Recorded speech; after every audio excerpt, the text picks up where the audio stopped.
मन का मंत्र, जो सोचोगे वही मिलेगा। गौतम बुद्ध। क्या आपने कभी गौर किया है कि कभी कभी तो हम बैठे बैठे ही थक जाते हैं और कभी कभी हम बहुत ज्यादा काम कर लेते हैं और फिर भी हमें थकन महसूस नहीं होती। आप पूरे दिन घर पर बैठे रह सकते हैं, लेकिन पूरे दिन बैठे रहने के बाद जो ऊब पैदा होती है वह हमारे शरीर को निढाल कर देती है, हमें थका देती है। लेकिन वहीं हम कोई खेल खेलते हैं तो हम उसमें खूब भागदौड़ करते हैं, खूब शरीर को थकाने की कोशिश करते हैं। मन का मंत्र। लेकिन खेलने के बाद एक चुस्ती महसूस होती है, जैसे शरीर का रोम रोम खिल उठा हो। अगर आप देखें तो यह बात अपने आप में एक विरोधाभास है, क्योंकि प्राकृतिक रूप से होना तो यह चाहिए कि जब आदमी खेलता है मन का मंत्र, सकारात्मक सोच का महत्व, तो उसका शरीर थकता है। इसीलिए खेलने के बाद उसे थकावट महसूस होनी चाहिए। और जब आदमी खाली बैठता है मन का मंत्र, वह अपने शरीर को थका ही नहीं रहा, वह तो आराम कर रहा है। फिर उसे थकावट क्यों महसूस होती है? सकारात्मक सोच का महत्व खाली बैठने में। अगर आप इसका जवाब जानना चाहते हैं तो इसका जवाब है हमारे मन की ऊब। जहां तक शरीर की बात है, शरीर को थकने से मन नहीं थकता, और अगर आपका मन थक जाता है तो आपका शरीर साथ नहीं देता। ऐसा ही होता है खाली बैठने में, और मन की इस ऊब को हम तनाव कहते हैं। आज की जो कहानी मैं आपको सुनाने वाला हूं, उसमें आपको तनाव के बारे में सारी जानकारी मिल जाएगी। और अगर आप तनाव को समझ लेते हैं तो आपके जीवन से दुखों का मिटना निश्चित है, क्योंकि दुख तनाव के कारण ही पैदा होता है। तो चलिए इस कहानी से हम तनाव को समझते हैं। इससे पहले कि आप इस कहानी में खो जाए, प्लीज वीडियो को लाइक और चैनल को सब्सक्राइब करके बेल आइकन की घंटी दबाकर ONL को जरूर सेलेक्ट कर ले। दोस्तों, यह आपसे रिक्वेस्ट है। मन का मंत्र कैसे काम करता है, ऑन ऑर्डर नहीं। चलिए कहानी शुरू करते हैं। ये उस समय की बात है जब गौतम बुद्ध एक गांव में अपना समय व्यतीत कर रहे थे। उस समय तक बुद्ध की चर्चाएं दूर दूर तक फैल चुकी थी।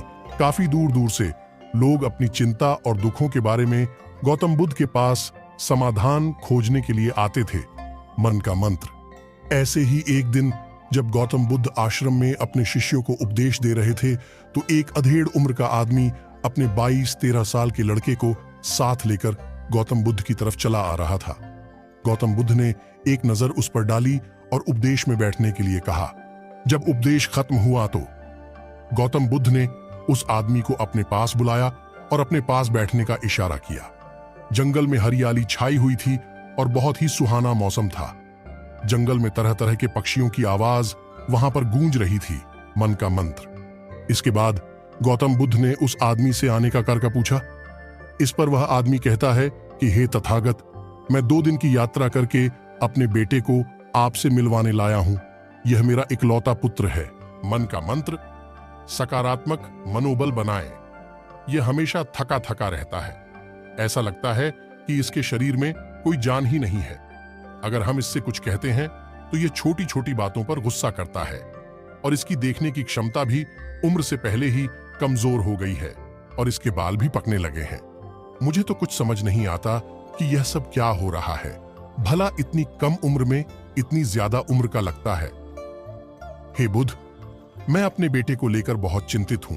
जब मैं अपने बेटे को डॉक्टर के पास लेकर गया तो उन्होंने कुछ औषधियां देकर कहा कि अपने बेटे को तनाव कम लेने दिया करो।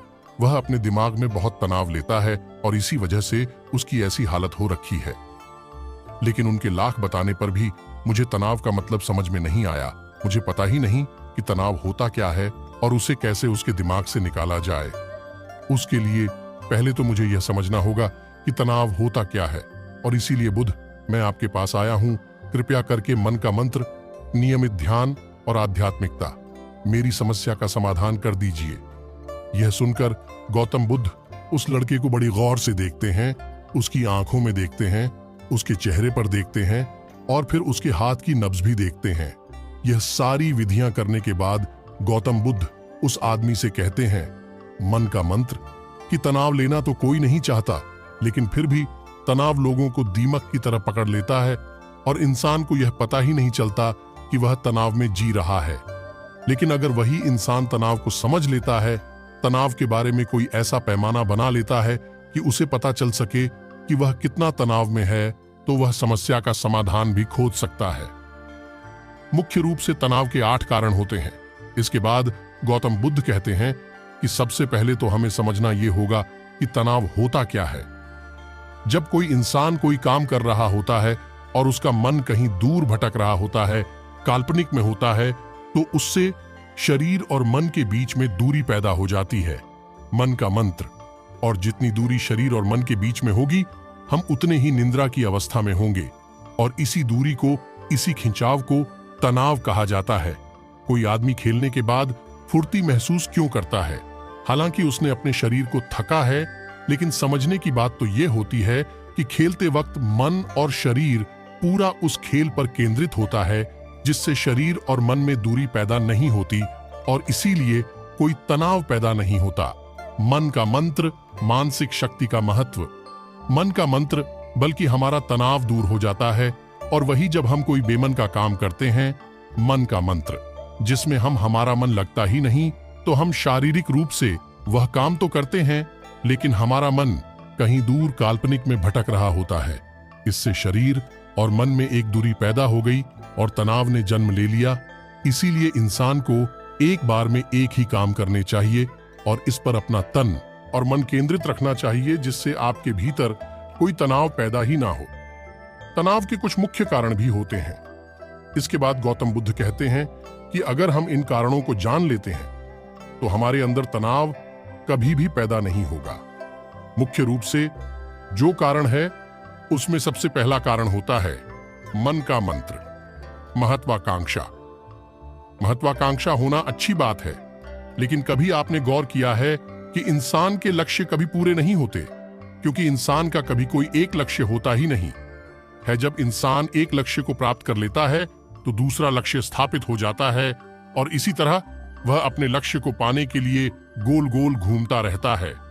इसीलिए जो इंसान ज्यादा महत्वाकांक्षा होता है, जिसे बड़े बड़े लक्ष्य प्राप्त करने होते हैं, वह वर्तमान में कभी नहीं जी पाते। उसका मन हमेशा भविष्य की योजनाएं बनाता रहता है और बस उसका शरीर वर्तमान में होगा, उसका मन भविष्य में होगा। और इन दोनों की दूरी की वजह से उस आदमी में तनाव पैदा हो जाएगा। इस पर वो आदमी कहता है कि हे बुद्ध, तो क्या आदमी को अपना लक्ष्य नहीं बनाना चाहिए? क्योंकि लक्ष्य बनाना भी तो एक महत्वाकांक्षा होती है। इस पर गौतम बुद्ध कहते हैं कि जीवन में कोई लक्ष्य बनाना गलत बात नहीं है। समस्या पैदा तब होती है मन का मंत्र, नियमित ध्यान और आध्यात्मिकता। जब हम सारा ध्यान उस लक्ष्य पर ही लगा देते हैं, आदमी को वर्तमान में जीना आना चाहिए। आप लक्ष्य बनाए, उनके प्रति निरंतर मेहनत भी करें। लेकिन इसके साथ साथ आपके दिमाग में यह ख्याल भी होना चाहिए कि आप अभी वर्तमान में जी रहे हैं।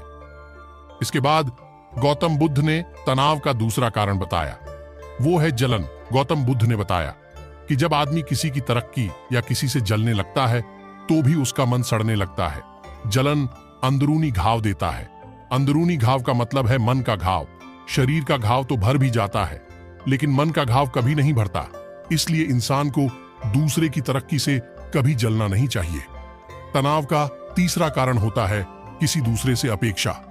गौतम बुद्ध ने बताया कि एक बाप होने के नाते वह अपने बेटे से बहुत सारी अपेक्षाएं रखता है कि मेरा बेटा एक कामयाब इंसान बने, वह जिस तरह मैं चाहता हूं उसी तरह का जीवन जिए। और जब आदमी किसी से अपेक्षा करने लगता है, तो कहीं ना कहीं वह अनजाने में खुद के लिए तनाव पैदा कर रहा मन का मंत्र, आत्मसमर्पण। जरा सोचिए कि वही बेटा अगर अपने बाप के हिसाब से नहीं चलेगा, वह नहीं बन पाएगा जो उसका बाप चाहता है, तो फिर उसके पिता के मन को तनाव पकड़ लेगा। इसलिए किसी से भी अपेक्षा नहीं करनी चाहिए, ना ही दूसरे से और ना ही खुद से। इसके बाद तनाव का अगला मुख्य कारण बताते हुए गौतम बुद्ध ने कहा कि मन का काम करने से भी तनाव पैदा होता है। जिस काम में हमारा मन नहीं लगता, जिसमें हमारी रुचि नहीं होती, तो उस काम में हम अपना मन नहीं लगा पाएंगे। हमारा मन कल्पनाओं की उड़ान भरेगा और हमारा शरीर वहीं बैठा रहेगा। इसीलिए दोनों में दूरी पैदा होने की वजह से यह भी तनाव का कारण बन जाता है। इसीलिए आदमी को सिर्फ रुचि के हिसाब से ही काम करने चाहिए। इसके बाद गौतम ने कहा कि शारीरिक दुख भी तनाव का कारण होता है। जब आदमी को कोई शारीरिक कष्ट होता है, तो आदमी का मन इस बीमारी के बारे में सोचता रहता है, जिससे उसके मन में दुख के विचार बनते हैं और वहीं पर तनाव पैदा हो जाता है। यह सुनकर उस आदमी ने कहा कि हे बुद्ध, शारीरिक दुख तो किसी को भी आ सकता है, तो क्या वह आदमी हमेशा तनाव में ही जिएगा? इसका जवाब देते हुए गौतम बुद्ध कहते हैं कि यह बात ख्याल करने की होती है कि हमारा जीवन दुखों का आगार है। जैसे जैसे हमारी उम्र बढ़ती है, वैसे वैसे बीमारियां आती हैं, दुख आते हैं और एक दिन मौत भी आ जाती है। तो बीमारियां जीवन का अभिन्न हिस्सा है। किसी को वो समय से पहले आती है तो किसी को बाद में आती है। और जब इंसान का मन इसके बारे में समझने लगेगा तो अपनी बीमारी के बारे में सोचकर ज्यादा तनाव नहीं लेगा, क्योंकि वह जीवन का एक अभिन्न हिस्सा है। और इसके लिए आदमी को शारीरिक रूप से भी अभ्यास करते रहना चाहिए, ताकि उसका शरीर लंबे समय तक स्वस्थ बना रहे। और यह भी जान लो, तनाव का एक मुख्य कारण होता है अपनी योजनाओं को समझने के लिए वक्त ना देना। कुछ इंसानों के मन में कोई ख्याल पनपता है और वह उस पर बिना सोचे समझे काका करना शुरू कर देता है, और जब उस काम में उन्हें कामयाबी नहीं मिलती तो वह तनाव से भर जाते हैं, क्योंकि उन्होंने वह काम शुरू करने से पहले उसके बारे में कोई जानकारी नहीं ली। आदमी को कोई भी योजना बनाते वक्त उसके बुरे परिणाम के बारे में सबसे पहले सोचना चाहिए। हमें यह सोचना चाहिए कि अगर यह योजना कामयाब नहीं हुई तो फिर मैं क्या करूंगा, और इसीलिए अपनी योजनाओं को समझने के लिए पूरा वक्त देना चाहिए, ताकि कि भविष्य में उस काम के प्रति कोई तनाव पैदा ही ना हो। और सबसे आखिरी कारण जो तनाव का होता है वह होता है मन का मंत्र। ज्यादा सोचना, लगातार सोचते रहना भी एक बीमारी होती है, और इसको दूर करने के लिए आदमी को ध्यान करना चाहिए। यह सुनकर उस आदमी ने हाथ जोड़ते हुए गौतम बुद्ध से पूछा कि हे बुद्ध, मेरा बेटा तो अभी मात्र 23 साल का है और उसमें इतनी समझ भी नहीं है कि वह इतनी सारी बातों का एक साथ अनुसार कर सके। कृपया करके तनाव मुक्त करने का कोई आसान सा मंत्र बता दे, जिससे मेरा बेटा उस मंत्र का अनुसार भी कर सके और तनाव मुक्त भी रह सके। यह सुनने के बाद गौतम बुद्ध ने कुछ सोचते हुए जवाब दिया कि इसके लिए एक छोटी सी विधि है। अगर तुम इतनी बातों का पालन पूर्ण नहीं कर सकते तो तुम एक बार में एक काम करने पर ही मन लगाओ।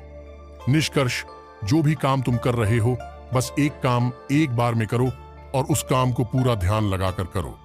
अगर तुम्हारा ध्यान तनाव मुक्त रहने का, अगर तुम खाना खा रहे हो तो खाना खाने पर ही ध्यान केंद्रित कर दो। अगर तुम चल रहे हो तो चलने पर ही ध्यान केंद्रित कर दो। इससे तो तुम्हारा मन और तुम्हारे शरीर दोनों एक जगह पर रहेंगे और दोनों के बीच दूरी नहीं पैदा होगी, जो कि तनाव का मुख्य कारण होती है। दोस्तों, आज की युवा पीढ़ी एक बार में 2-2, 3-3 काम एक साथ करती है। जैसे कि कोई आदमी खाना खाते वक्त टेलीविजन भी देखता रहता है, फोन पर बात भी करता रहता है और फिर बाद में कहता है कि मैं तनाव में जी रहा हूं। जब 3-3 काम एक साथ करेगा आदमी तो तनाव पैदा होना तो लाजमी है, क्योंकि मन तो पूरा ध्यान लगाकर एक बार में एक काम कर सकता है पूरी तरीके से। ध्यान दो चीज पर कभी नहीं लगा सकता। इसीलिए जहां तक संभव हो सके कोशिश कीजिए कि आप अपना ध्यान एक ही काम पर लगाएं। तो दोस्तों, कैसी लगी ये आपको कहानी कमेंट करके जरूर बताएं।